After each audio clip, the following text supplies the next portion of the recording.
नमस्कार दोस्तों, वी के नॉलेज इलेक्ट्रिकल में आप सभी का स्वागत है।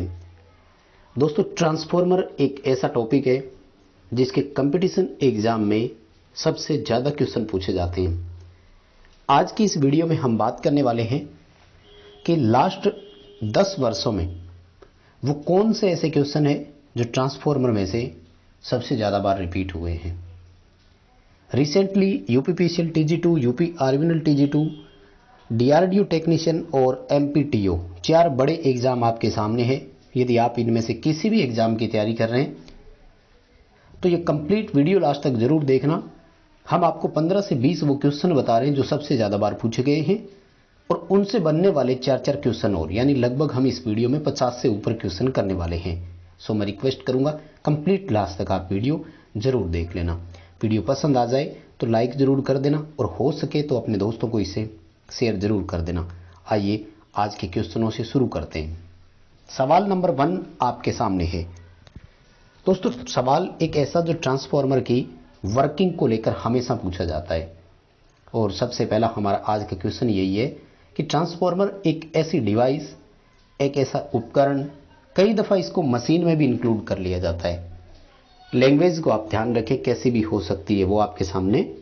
वर्किंग को लेकर एक क्वेश्चन जरूर पूछा जाता है कि ट्रांसफार्मर कैसे काम करता है, किसको बदलता है।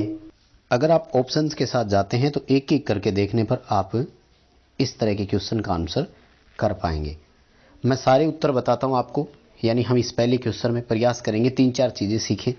देखो, first of all transformer voltage को स्टेप अप और स्टेप डाउन करता है, बहुत अच्छी बात है, लेकिन वो केवल AC की वोल्टेज को स्टेप अप या स्टेप डाउन करेगा, DC वोल्टेज को नहीं। तो डी उत्तर आपको यहां सही करना है। इस तरह का क्वेश्चन आ भी सकता है एग्जाम में। बेसिक कंसेप्ट जब आती है तो सवाल यहीं से आते हैं। अब आइए आपको मैं एक एक करके चारों ऑप्शन बताता हूं। फर्स्ट ऑफ ऑल, AC को DC में बदलता है तो हम इसे कन्वर्टर बोलते हैं। कन्वर्टर के तौर पर कई सारे ऑप्शन होते हैं अपने पास। आप रेक्टिफायर कन्वर्टर लिख सकते हैं, MG सेट को कन्वर्टर में लिख सकते हैं। कम्यूटेटर को भी ध्यान रखना, मैकेनिकल रेक्टिफायर कहा जाता है, ठीक है ना। DC जनरेटर में कम्यूटेटर को मैकेनिकल रेक्टिफायर कहा जाता है, जो कि एक AC को DC में बदलने का काम ही करता है। सेम फंक्शन हो गया। DC को AC में बदलने वाले को हम इन्वर्टर बोलते हैं, यानी इन्वर्टर जो होता है वो हमें AC प्रोवाइड करवा देता है। DC में वोल्टेज को स्टेप अप और स्टेप डाउन करता है तो उसे हम चॉपर सर्किट बोलते हैं, ध्यान रखना। यानी चॉपर DC वोल्टेज को स्टेप डाउन और स्टेप अप करने का काम करता है। इसके अलावा एक और डिवाइस होती है जो AC में फ्रीक्वेंसी को बदलती है। किसी को याद है तो कमेंट करके और जरूर बताना, फिर भी मैं बता देता हूं। आजकल जो ड्राइव काम में लेते हैं ना मोटरों को चलाने के लिए, उनमें VFD आता है। दूसरा नाम इसका AFD भी है। VFD बोल दो या AFD बोल दो, एक ही बात है। वेरिएबल फ्रीक्वेंसी ड्राइव इसका पूरा नाम होता है। एडजस्टेबल फ्रीक्वेंसी ड्राइव भी इसे बोला जाता है। तो ये जो VFD होता है ना, ये फ्रीक्वेंसी को ही बदलता है और इसमें साइक्लो कन्वर्टर होता है।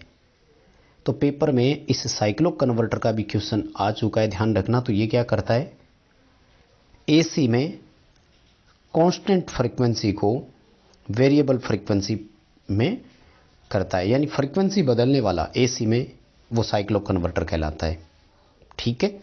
उम्मीद कर रहा हूं कि इस पहले क्वेश्चन में आपने लगभग 2-4 क्वेश्चन आराम से सीखे होंगे। देखिए दोस्त, अगला क्वेश्चन आया है तो वो आया ट्रांसफार्मर की रेटिंग को लेकर। और आप सब जानते हो कि ट्रांसफार्मर हो, अल्टरनेटर हो, इनकी रेटिंग का तो एक क्वेश्चन आता ही है। तो चाहे ट्रांसफार्मर हो चाहे हमारा अल्टरनेटर हो, इन दोनों की रेटिंग KVA में होती है, किलो वोल्ट एम्पियर में। लेकिन अब आजकल वो क्या करते हैं, ऑप्शन बदलने लग गए। KVA किस शक्ति की इकाई है, तो KVA आभासी शक्ति की इकाई है। इसलिए पेपर में आजकल ये ऑप्शन भी आने लग गए कि ट्रांसफार्मर को किस में रेट किया जाता है। उत्तर देता है आभासी शक्ति, वास्तविक शक्ति, प्रतिघाती शक्ति, ऐसे ऑप्शंस भी देने लग गए। तो हमें क्या करना है, फिर आभासी शक्ति ऑप्शन के साथ जाना है। फिर क्या करता है कि वो बड़ी इकाई केवीए ना लिख करके छोटी इकाई लिख देता है और लिख देता है कि ट्रांसफॉर्मर की कैपेसिटी यानी धारिता या क्षमता किस में होती है, और ऑप्शन देता है वोल्ट एम्पियर। तो ये उत्तर भी आपको सही मानना है, यानी वोल्ट एम्पियर उत्तर भी सही है आपका, आभासी शक्ति उत्तर भी सही है, किलो वोल्ट एम्पियर आ जाए वो भी हमारा ऑप्शन सही है। आपको सारे उत्तर सही मानने हैं। इसके अलावा देखो अल्टरनेटर की रेटिंग के अलावा और क्या है, ट्रांसफार्मर और अल्टरनेटर की रेटिंग है ही, इन दोनों का याद रखना है। इनके अलावा अगर आप और याद रख सकें तो ध्यान रखें, मोटरों की रेटिंग जो होती है वो किलोवाट में होती है और एचपी में भी हो सकती है। केवीएआर एक ऐसा क्वेश्चन है जो पेपर में आ सकता है। तो केवीएआर जो है रिएक्टिव पावर की यूनिट होती है, और जो हमारे पावर फैक्टर सुधारने वाले कैपेसिटर होते हैं ना, उनको स्टैटिक कैपेसिटर कहा जाता है, वो भी केवीएआर में ही होते हैं।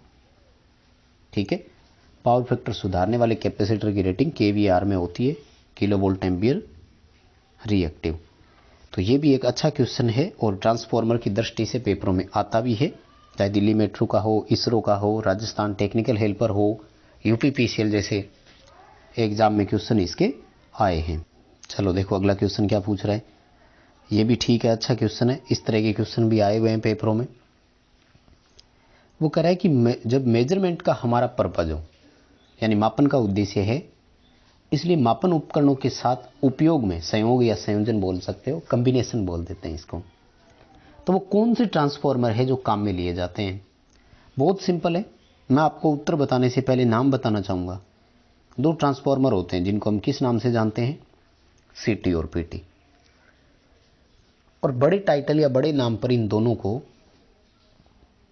इंस्ट्रूमेंट ट्रांसफार्मर, उपकरण परिणामित्र की कैटेगरी में रखा जाता है। सीटी जो होता है वो हाई करंट मेजर के लिए काम में लेते हैं, और पीटी जो है वो हाई वोल्टेज मेजरमेंट के काम आता है।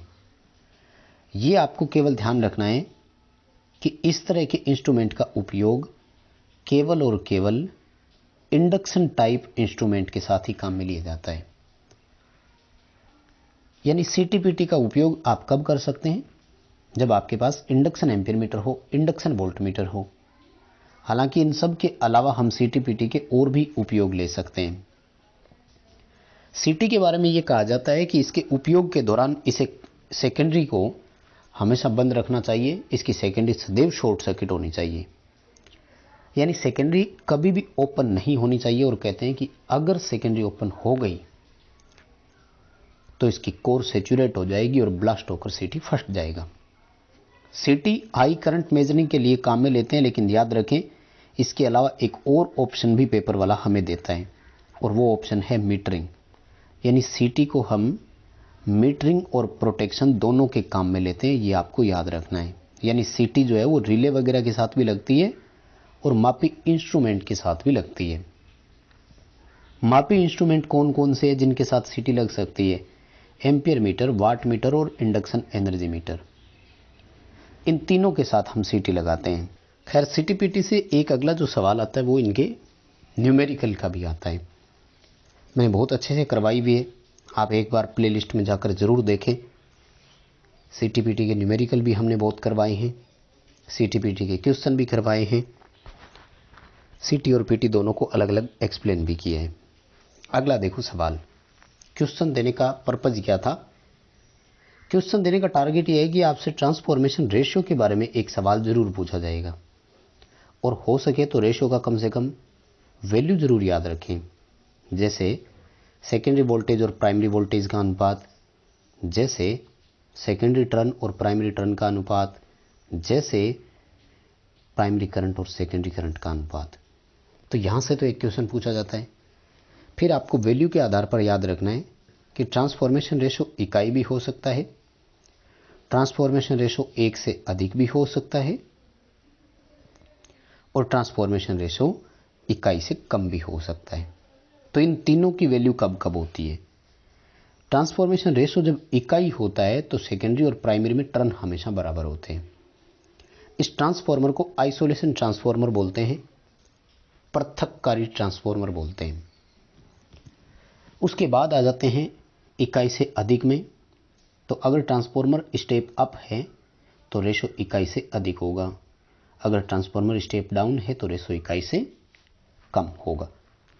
ये कम से कम आप जरूर तीनों सवाल याद रखें। आइसोलेशन ट्रांसफार्मर के आजकल क्वेश्चन पेपर में आने लग गए हैं। अप्रत्यक्ष रूप से ऐसे भी सवाल आता है कि वो कौन सा ट्रांसफार्मर है जिसकी प्राइमरी और सेकेंडरी में बराबर टर्न होते हैं। ठीक है, इस रेशियो वाले में से एक जरूर आ सकता है, न्यूमेरिकल भी आ सकता है और लगभग आया ही है एग्जाम में। तो अगला सवाल देखो, ट्रांसफार्मर का काम करने का सिद्धांत कैसा है। फर्स्ट ऑफ ऑल आपको मैं 2-3 चीज़ें बताना चाहूँगा, उसे सुनिएगा। ट्रांसफार्मर ठीक वैसे ही है जैसे हमारा इंडक्शन मोटर है। ज़्यादा डीपली समझना चाहो तो 3 फेज इंडक्शन मोटर का एग्जाम्पल लिया करो, जल्दी समझ में आता है। हालांकि 3 फेज जरूरी नहीं है, दोनों होते हैं। यानी अगर कोई आपसे ये पूछे कि ट्रांसफार्मर का कार्य सिद्धांत किस मशीन के समान है, तब आपको क्या उत्तर करना है, इंडक्शन मोटर करना है। दरअसल इंडक्शन मोटर में जो स्टेटर होता है वो प्राइमरी की तरह काम करता है और रोटर जो होता है वो सेकेंडरी की तरह काम करता है। लेकिन साधारण ट्रांसफार्मर नहीं बोलते, ऐसे कहते हैं कि शॉर्ट सेकेंडरी वाला ट्रांसफार्मर, यानी एक ऐसा ट्रांसफार्मर जिसकी सेकेंडरी शॉर्ट हो, वो इंडक्शन मोटर के समान है। ट्रांसफार्मर का काम करने के सिद्धांत को म्यूचुअल इंडक्शन का सिद्धांत बोलते हैं। म्यूचुअल इंडक्शन होता है दो कुंडलियों के बीच में, या फिर यूं कहें कि दो चालकों के बीच में, यानी जब दो चालक एक दूसरे के साथ फंक्शन करते हैं उस दौरान। तो ट्रांसफार्मर के इस सिद्धांत को म्यूचुअल इंडक्शन बोलते हैं। ट्रांसफार्मर हो या मोटर हो, इन दोनों में जो इंड्यूस ईएमएफ होता है उसको स्टैटिक इंड्यूस ईएमएफ बोला जाता है। चलिए अगले क्वेश्चन की तरफ बढ़ेंगे। सवाल देखो नेक्स्ट क्या है, अच्छा क्वेश्चन है और मैक्सिमम एफिशिएंसी वाला है। देखो ये तो हर बार आता ही है। ये कह रहा है कि एक ट्रांसफार्मर की एफिशिएंसी मैक्सिमम कब होगी। आजकल इसके तरीके बदलती है। मैं कई सारे सवाल आपको बताने वाला हूँ इसमें। फर्स्ट ऑफ ऑल आप ये ध्यान रखें कि जब कॉपर लॉस आयरन लॉस के बराबर हो, एक पॉइंट आपको याद रह जाएगा, डी उत्तर आपके सामने है। लेकिन अब जो तरीका बदल दिया वो क्या है, आपको मैं वो बताना चाह रहा हूँ। आजकल जो ऑप्शन दे रहा है वो ये देता है कि कॉपर लॉस और आयरन लॉस का अनुपात कितना होगा। तो देखो जब दोनों मान बराबर है तो अनुपात कितना आना चाहिए, इकाई, यानी 1 होना चाहिए। अब दूसरा जो आता है ऑप्शन आजकल वो यूं आता है कि copper loss minus iron loss कितना आना चाहिए। देखो दोनों वैल्यू बराबर है तो ये उत्तर आना चाहिए आपका 0। यानी सवाल एक है लेकिन उसके तरीके जो है वो यूं कहें कि अनेक है। तो इस कंसेप्ट को आप याद रखिए कि एक ट्रांसफार्मर में जब कॉपर लॉस आयरन लॉस के बराबर हो उस समय उसकी एफिशिएंसी मैक्सिमम होती है, या उस लोड पर एफिशिएंसी मैक्सिमम होती है। इस दौरान आपसे सवाल पूछने के तरीके कितने हैं, तो वो 2-3 अलग अलग तरीके हैं। तो इसे याद रखें आप, अलग अलग तरीके से 3 तरह के ऑप्शन बनते हैं। चलिए अगले सवाल की तरफ बढ़ेंगे। देखो सवाल नेक्स्ट है ट्रांसफार्मर की एफिशिएंसी के बारे में। क्वेश्चन पूछने का थोड़ा तरीका चेंज कर दिया। पावर ट्रांसफार्मर की क्षमता किस पर निर्भर नहीं करती है, किस क्रम में होती है या लगभग कितनी होती है, ये सवाल था। लेकिन इसमें भी 2 चीजें मैं आपको बताना चाहूंगा, ठीक है। सवाल ये आता है कि एक ट्रांसफार्मर का जो पावर ट्रांसफार्मर होता है उसकी एफिशिएंसी किस क्रम में होती है, किस लोड पर कितनी होती है, ये भी पेपर में क्वेश्चन आता है। तो 2 तरीके के इसका आपको उत्तर देने हैं। फर्स्ट ऑफ ऑल ट्रांसफार्मर की एफिशिएंसी 92% से ऊपर कोई भी ऑप्शन आपको दिख जाए वो कर देना। रेंज में इसका ऑप्शन देते हैं वो 95 से 98 दे देते हैं, कई बार 92 से 95 दे देते हैं। कोई बात नहीं, आपको ये ऑप्शन ध्यान में रखने, जैसे हमारा सी ऑप्शन हो गया। अब बात आती है कि जैसे हमने ले लिया रेंज के रूप में, यानी 92 ले लिया और 98 ले लिया, तो कह रहे हैं कि अगर इस ट्रांसफार्मर की रेंज 6% की है ना, तो इसमें मिनिमम कब होगी और मैक्सिमम कब होगी। तो इसका एक उल्टा सवाल पेपर में आता है, वो मैं आपको बताना चाह रहा हूं, ध्यान से सुनिएगा। इसका पेपर में सवाल आपसे इस तरह से पूछा जाएगा कि किस भार पर ट्रांसफार्मर की दक्षता अधिकतम होती है।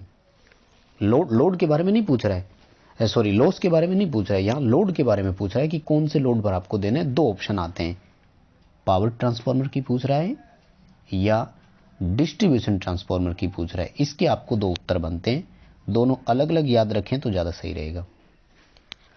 पावर ट्रांसफार्मर की दक्षता 100% लोड पर अधिकतम होती है, एफिशिएंसी फुल होती है एफिशिएंसी, यानी इसके ऑप्शन या तो प्रतीकात्मक रूप से लिखे हुए आ सकते हैं जैसे 100% लिखा हुआ है, या फिर यूं लिखा हुआ आएगा पूर्ण भार। अब आ जाते हैं सेकंड वाले ऑप्शन पर। तो सेकंड क्वेश्चन है आपका कि डिस्ट्रीब्यूशन ट्रांसफार्मर की एफिशिएंसी मैक्सिमम कब होगी। तो इसके लिए आपका या तो प्रतीकात्मक रूप से लिखा हुआ आएगा 50%, या फिर आपको खुद लिखा हुआ मिलेगा हाफ लोड पर। यानी 98% दक्षता ट्रांसफार्मर अगर आपको दे रहा है तो वो कहाँ देगा, जितना नज़दीक आप भार देंगे। मैं आपको एग्जांपल के तौर पर बता रहा हूँ, मान लीजिए कोई 100 केवीए का ट्रांसफार्मर है, तो 100 केवीए पर जितनी दक्षता होगी 70 केवीए पर उससे कम दक्षता होगी, ये कन्फर्म है। अगर इस पर लोड 60 केवीए का है तो दक्षता और कम होगी। ये है पावर ट्रांसफार्मर का। अब अगर डिस्ट्रीब्यूशन ट्रांसफार्मर है तो अगर 50 केवीए का लोड इस पर है तो इसकी एफिशिएंसी मैक्सिमम होगी, यानी दक्षता होती कितनी है।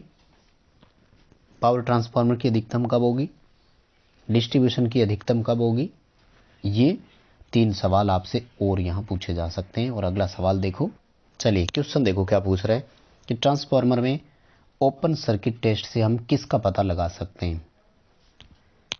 देखो ट्रांसफार्मर के टेस्टिंग से एक सवाल जरूर पूछा जाएगा, और आजकल ओपन सर्किट टेस्ट की जगह शून्य भार परीक्षण भी लिख देता है।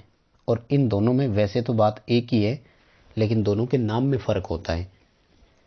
देखो ओपन सर्किट टेस्ट का मतलब भी यही होता है कि सेकेंडरी को खुला रखा जाए, यानी सेकेंडरी से कोई भार नहीं हो, तो इसे ही हम नो लोड टेस्ट भी बोल सकते हैं। तो इसके आपको टोटल 3 उत्तर देने हैं। 2 उत्तर देने हैं करंट के बारे में, एक उत्तर देना है लॉस के बारे में। जब हानि आपसे पूछे तब तो आपको लोह हानि करना है, यानी आयरन लॉस की गणना करने के लिए हम इसका पता लगाते हैं, ठीक है। और दूसरा जो आता है वो है इसमें कि आपको जो ऑप्शंस देते हैं तो वो ऑप्शन इसकी करंट को लेकर आते हैं। ट्रांसफार्मर का नो लोड परीक्षण मैंने करवाया हुआ है, आप अगर यूट्यूब पर जाकर देखें तो मुझे लगता है बहुत अच्छे से समझेंगे। इस दौरान क्या है कि हम ट्रांसफार्मर में एक करंट का मेजरमेंट लेते हैं जिसको I0 बोलते हैं, नो लोड करंट। ये करंट फुल लोड करंट का 2 से 5% करंट होती है। ये भी पेपर में सवाल आ चुका है कि एक ट्रांसफार्मर की नो लोड करंट जो है वो फुल लोड करंट की लगभग कितने प्रतिशत होती है। अब इस I0 के एक्चुअल में क्या 2 भाग होते हैं, एक को बोलते हैं I म्यू और एक को बोलते हैं I वाट। I म्यू को चुंबकन धारा बोलते हैं और I वाट को सक्रिय धारा बोलते हैं। इनके भी ऑप्शन आ जाते हैं। अब हालांकि इस क्वेश्चन में तो जो ऑप्शन दिए हुए ना ये सारे ही ऑप्शन है, तो ये तो मेरे से ही टाइपिंग मिस्टेक हो गई। सारे ऑप्शन आप देख रहे हो, इसमें आपको दिख रहे हैं। आयरन क्षति भी दिया हुआ है, चुंबकन धारा भी दिया हुआ है, हिस्टैरिसीस हानि भी दिया हुआ है, यानी सी और डी दोनों ये ऑप्शन कई बार लिखा हुआ आ सकता है, तो आपको दोनों उत्तर करने हैं, ठीक है। ये क्वेश्चन तो चलो अब मतलब इस तरह का ऑप्शन दोनों नहीं देगा, ये ध्यान रखना है। तो आपको दोनों ऑप्शन ही मानने हैं, सही उत्तर करना है, दोनों सही माने जाएंगे। अगर पेपर में आ जाता है तो बिल्कुल आपको बोनस मिलेगा, यानी क्वेश्चन डिलीट ही होगा, ये कन्फर्म है। देखो अगला सवाल, ये कैलकुलेशन को लेकर है ट्रांसफार्मर, और कैलकुलेशन के तो क्वेश्चन जरूर आते हैं। ये है कि एक ट्रांसफार्मर की अधिकतम दक्षता तब होगी तो उस समय कुल हानि कितनी होगी। 2 ट्रांसफार्मर है, सॉरी 2 केवीए का ट्रांसफार्मर है जिसमें 150 वाट का लोहे हानि और 250 वाट का कॉपर हानि हो रहा है। वो कह रहा है कि जब अधिकतम दक्षता हो तो टोटल लॉस बताओ। देखो मैं आपसे एक लैंग्वेज चेंज करके बात दोबारा पूछूं क्या। सवाल ये है कि एक ट्रांसफार्मर की दक्षता अधिकतम होती कब है, जब दोनों हानियां बराबर हो, यानी कॉपर लॉस जो है वो आयरन लॉस के बराबर हो। अब यहां एक कंसेप्ट हमारा क्लियर है कि जो लोहे हानि है ना वो फिक्स है। इसका मतलब कॉपर हानि को घट करके क्या होना होगा, लोहे हानि के बराबर आना होगा। यानी हमारे पास यहाँ 2 ऑप्शन है कि या तो दोनों 250-250 हो जाए, यानी कॉपर लॉस 250 है तो दोनों 250 250 हो जाए, या फिर दूसरा ऑप्शन है कि दोनों 150 150 हो जाए। अब हम जानते हैं कि लोहे हानि 150 से बढ़कर 250 हो नहीं सकता क्योंकि वो फिक्स है, लेकिन ये 250 वाली घट करके 150 किसी न किसी लोड पर जरूर आ सकती है। इसका मतलब उत्तर 300 वाट आएगा। ठीक है, हालांकि थ्योरेटिकल अगर आप सोचे तो इसका 500 वाट भी सही हो सकता था, लेकिन आपको करना नहीं है। ठीक है, अभी तो आपको इसका बी उत्तर ही सही करना है, बी ऑप्शन के साथ ही जाएंगे। अगला सवाल देखो, ये भी एक न्यूमेरिकल है छोटा। 11 केवी 433 वोल्ट 3 एमवीए का 50 हर्ट्ज स्टेप डाउन एक ट्रांसफार्मर है जिसमें आपको फुल लोड पर प्राइमरी साइड में करंट की कैलकुलेशन करनी है। देखो, जब इस तरह का क्वेश्चन आए ना तो आपको ट्रांसफार्मर की रेटिंग के लिए √3 VI का फॉर्मूला अप्लाई करना है। पहली बात तो ये ध्यान रखें, हालांकि इन्होंने यहाँ पर नहीं बताया 3 फेज है या सिंगल फेज, लेकिन अगर 11 किलो वोल्ट दे दिया तो आप 3 फेज माने। अगर सिंगल फेज होता देन आपको केवल VI करना होता। दो फॉर्मूले बनते हैं, यानी यही ट्रांसफार्मर अगर आप सिंगल फेज की तरह लेते, अगर आप इस कैलकुलेशन में √3 को अपनाते हुए हल करेंगे तो मान लीजिए 3 MVA का जो पावर दिया हुआ है तो आप इसे 3000 KVA लिख सकते हैं। √3 में 1.732 और प्राइमरी की वोल्टेज 11 KV है। जब आप करंट कैलकुलेट करेंगे, कैलकुलेशन करके उत्तर का मिलान करना, कमेंट करके मुझे भी बताना। लगभग 158 एम्पीयर इसका करंट आ रहा है, तो फिर हमें ए ऑप्शन के साथ जाना होगा। 160 एम्पीयर वाला ऑप्शन अपन इसके लिए सही सूटेबल मानेंगे और ए उत्तर कर देंगे। अगर ये सिंगल फेज का होता तो √3 हटा देते और फिर सीधा हल करते, 3000 में 11 का भाग देते, उत्तर आ जाता। अगर इसमें आपको सेकेंडरी करंट ज्ञात करनी होती तो आपको 3000 में 0.433, क्योंकि अगर 433 KVA अगर हम इसको KV में कन्वर्ट करें, इससे भी अपना जो है आंसर सेकेंडरी करंट का आप कैलकुलेट कर सकते हो। ओवरऑल कैलकुलेशन आप जरूर करें और कैलकुलेशन करके कमेंट जरूर कर देना ताकि पता लगे कि आपका कौन सा उत्तर है और वो कितना सही हो रहा है। अगला देखो, सवाल जो है वो ट्रांसफार्मर में ब्रीदर को लेकर है। देखो, ब्रीदर के अलावा एक और होता है, वो है कंजर्वेटर और एक है बुकोलज रिले। तो इन तीनों से संबंधित सवाल पेपर में जरूर आता है, तो आप हो सके तो एक बार तीनों को ही याद रखें। अभी हम एक बार बकोल्ज रिले का एग्जाम्पल ले रहे हैं, तो बकोल्ज रिले पर ही बात कर लेते हैं। सबसे पहले देखो, बकोल्ज रिले का क्वेश्चन है और इसका ब्रीदर का क्वेश्चन है, तो ब्रीदर को कर लेते हैं पहले।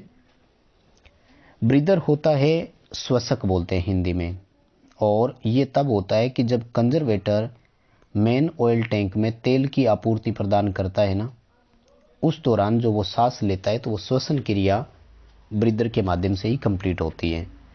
तो ब्रीदर का काम होता है श्वास देना। लेकिन अब दूसरी प्रॉब्लम ये आती है कि श्वसन क्रिया के दौरान तो वो वायु जो होती है वो तेल का जो इंसुलेशन है ना उसको डाउन कर सकता है। इसलिए हमें क्या करना है, क्योंकि उस वायु के साथ साथ जो मॉइस्चर आती है ना उसको अपन आयनीकृत हवा बोल सकते हैं, तो हमें उस मॉइस्चर को अंदर नहीं आने देना है और ये ब्रीदर रोक लेता है। अब सवाल तो ये उठता है कि ब्रीदर में ऐसा क्या था कि उसने मॉइस्चर को अंदर आने ही नहीं दिया। तो ब्रीदर में ना एक केमिकल डाला जाता है और उस केमिकल का नाम होता है सिलिका जेल।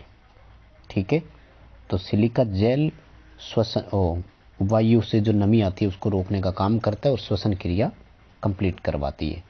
सवाल ये उठता है कि सिलिका जेल का कलर कैसा होता है ना, और ये आपको बड़ा कंफ्यूज करता है, पेपरों में भी कई बार आ चुका है। तो कहते हैं कि अगर नई सिलिका जेल हो तब उसका जो कलर होगा वो बिल्कुल ब्लू कलर का होगा, जैसा आप अभी रिटर्न में देख रहे हैं जिस तरह का लिख रहा हूँ मैं।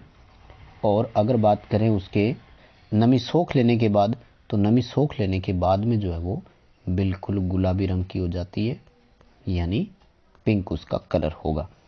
दो क्वेश्चन यहाँ पर ध्यान रखें। आजकल एक अलग तरह की और आ गई, उसको बोलते हैं ब्राउन सिलिका जेल, जो बाद में हरे रंग की हो जाती है और अगर और ज़्यादा वो मॉइस्चर ऑब्जर्व कर लेती है तो पूरी तरह से डार्क यानी बिल्कुल ब्लैक कलर की भी हो जाती है। तो 3-4 क्वेश्चन बनते हैं सिलिका जेल के बारे में भी, आप याद रखें। और ब्रीदर पूरा इसके सवाल आते हैं। कंजर्वेटर का सवाल और आएगा, इसमें हमने नहीं लिया है, लेकिन कंजर्वेटर के भी क्वेश्चन पेपरों में जरूर आए। दूसरा जो आता है वो ट्रांसफार्मर की कोर को लेकर कि कोर को लेमिनेट क्यों किया। लेमिनेट करने के साथ साथ आपसे ये भी पूछा जाएगा कि जो है वो सिलिकॉन स्टील का क्यों बनाया आपने, ठीक है, और सिलिकॉन स्टील का आपने लेमिनेशन किया तो कोर को बनाया कैसे था। 3 क्वेश्चन यहाँ से बनते हैं। और सिलिकॉन स्टील में मात्रा किसकी कितनी होती है उसे भी अगर आप याद रख सके तो सही रहेगा। फर्स्ट ऑफ ऑल लेमिनेशन को अपन बोलते हैं कोल्ड रोल्ड ग्रेन ओरिएंटेड यानी CRGO कोर होती है। लेमिनेशन इसलिए करते हैं कि इसमें एडी करंट हानि कम हो जाए। एडी करंट हानि को हिंदी में बोलते हैं भंवरधारा और दूसरी भाषा में बोलते हैं फोकाल्ट करंट। सिलिकॉन स्टील का ऑप्शन जब आ जाए तो आपको स्ट्रेसिस हानि की तरफ जाना है, यानी स्ट्रेसिस हानि कम करने के लिए हमने सिलिकॉन स्टील बनाया। इससे क्या होता है, कहते हैं कि BH जो लूप होता है उसका BH क्षेत्रफल लूप का सिलिकॉन स्टील के लिए सबसे कम आता है और वायु एकमात्र ऐसा है जिसका BH लूप एक सीधी रेखा में आता है। ट्रांसफार्मर इलेक्ट्रोमैग्नेट है, इसलिए इलेक्ट्रोमैग्नेट के लिए ऐसी कोर का उपयोग करेंगे जिसमें लूप जो है वो पतला बने, ठीक है। तो कोर लेमिनेशन का याद रखें। सिलिकॉन स्टील की क्यों बनाते हैं, बनाते कैसे हैं, हार्ड नहीं होती है वो, कोल्ड रोल्ड ग्रेन ओरिएंटेड बोलते हैं उसको।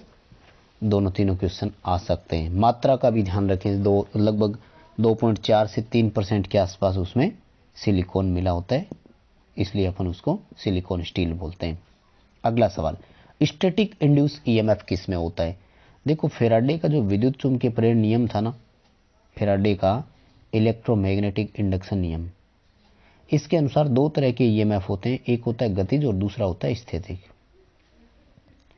गतिज EMF जनरेटरों में होता है, जनरेटर AC का हो या DC का हो, यानी अल्टरनेटर और जनरेटर जो है इसमें गतिज प्रेरित EMF है। और ट्रांसफार्मर और इंडक्शन मोटर, अब देखो यहां मोटर क्यों नहीं कर सकते मैं आपको बता दूं, क्योंकि मोटर DC की है या AC की है ये इन्होंने नहीं बताया। अगर आपको इंडक्शन मोटर यहां और लिख देता ना फिर कंफ्यूजन क्रिएट हो जाता। खैर अभी कोई कंफ्यूजन आपको नहीं रखनी है और हमें क्या करना है, डी उत्तर के साथ जाना है। स्टैटिक इंड्यूस EMF ट्रांसफार्मर में होता है। दोनों याद रखें फैराडे नियम का तो सही रहेगा। अगले क्वेश्चन की तरफ बढ़ते हैं। नेक्स्ट देखो सवाल है ट्रांसफार्मर की सुरक्षा प्रणाली को लेकर।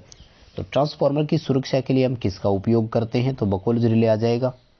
बाकी महो रिले कहाँ काम में लेते हैं, तो ये ट्रांसमिशन लाइन में आती है, ठीक है, संचरण लाइन में आएगा। और ये मेजर मूल्य नहीं था, मर्ज प्राइज प्रोटेक्शन बोलते हैं। ये अल्टरनेटर की प्रोटेक्शन के लिए सबसे ज़्यादा काम में लेते हैं, मर्ज प्राइज प्रोटेक्शन बोलते हैं इसको। और महो रिले ट्रांसमिशन लाइन में काम में ले लेंगे और ट्रांसफार्मर के लिए आपको बकोल्ज रिले कर देना है। बकोल्ज रिले लगती कहाँ है, तो ध्यान रखें मेन ऑयल टैंक और कंजर्वेटर के बीच में लगती है। ये एक अच्छा क्वेश्चन है। बकोल्ज रिले किस प्रकार की है, तो गैस प्रचालित रिले है, ये ध्यान रखना है आपको।